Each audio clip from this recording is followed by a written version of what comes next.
Thank you, Mr. Chairman, members of the subcommittee. House Bill 883 is fairly straightforward. It seeks to provide fairness and equity by adding discrimination based on sexual orientation as an unlawful discriminatory housing practice in Virginia's Fair Housing Act. 17 states already provide these protections. It would be my hope to see Virginia as the 18th.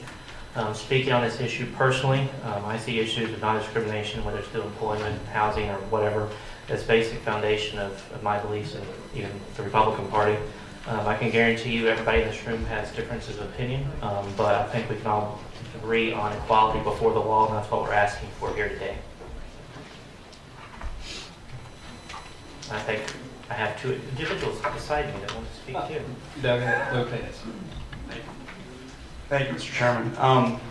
Just by way of background, some statistics. 17 states actually in the U.S. already prohibit housing discrimination based on sexual orientation and gender identity and expression. An additional 4 states recognize sexual orientation as a protected class, but not gender identity.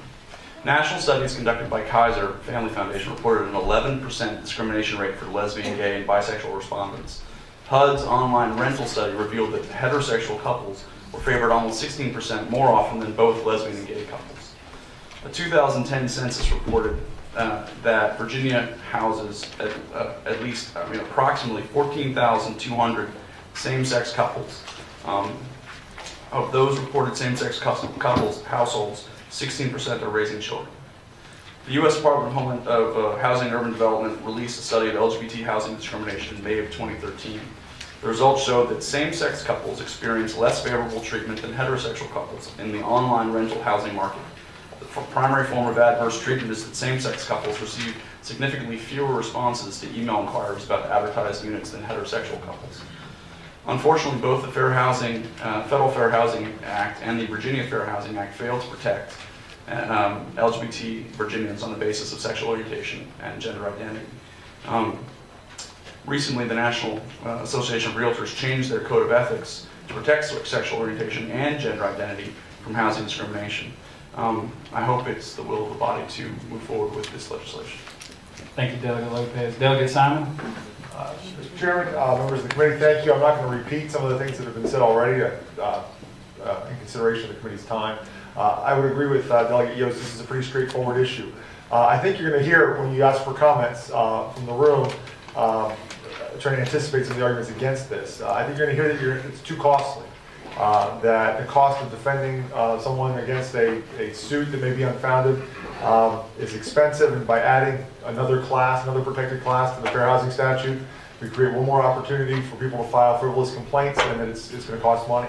And I don't deny that may happen. I don't deny that expanding fair housing, the number of protected classes, will probably expand the number of complaints and will make it more costly to defend those complaints. So the question before the committee is this a class of people that you feel is worth protecting?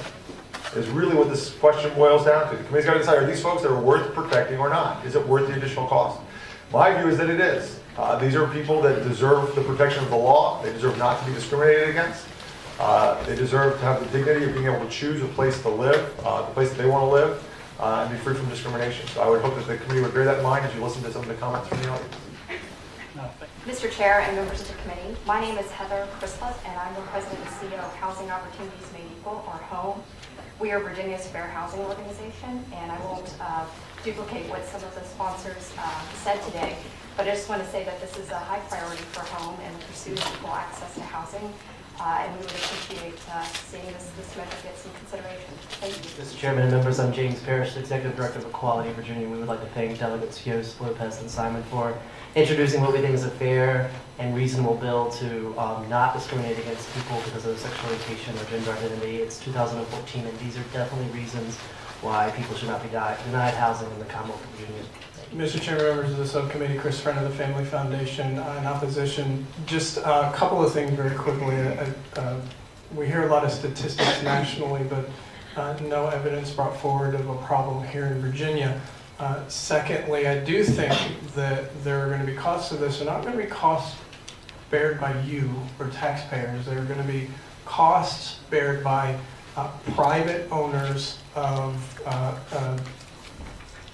homes and apartments, etc., that sometimes are going to have to pay a lot of money in cases where there really wasn't any discrimination. And thirdly, this is a very significant threat to religious liberty, to folks who do have a very strong faith-based belief about human sexuality and want to be able to apply that. So for those three reasons, we'd ask you to oppose this bill.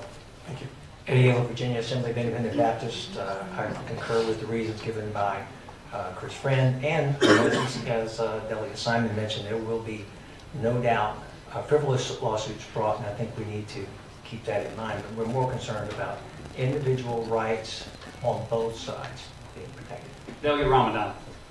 Mr. Chairman, while I really think there should be absolutely no room for discrimination to be accepted against anyone, regardless of the reason, while I think that every class of citizens should be protected from discrimination, I don't think that there's a real need and a necessity to start sectioning off class after class after class. And with that said, Mr. Chairman, I move to table the bill. We have a motion in front of us. Is there a second? Second. All right. The motion is to table the bill. Any discussion? Oh, that is not debatable. You're correct. Thank you, Chairman. All right. All in favor of the table of the bill, say aye. Aye. Opposed? All right. The ayes have it. Thank you.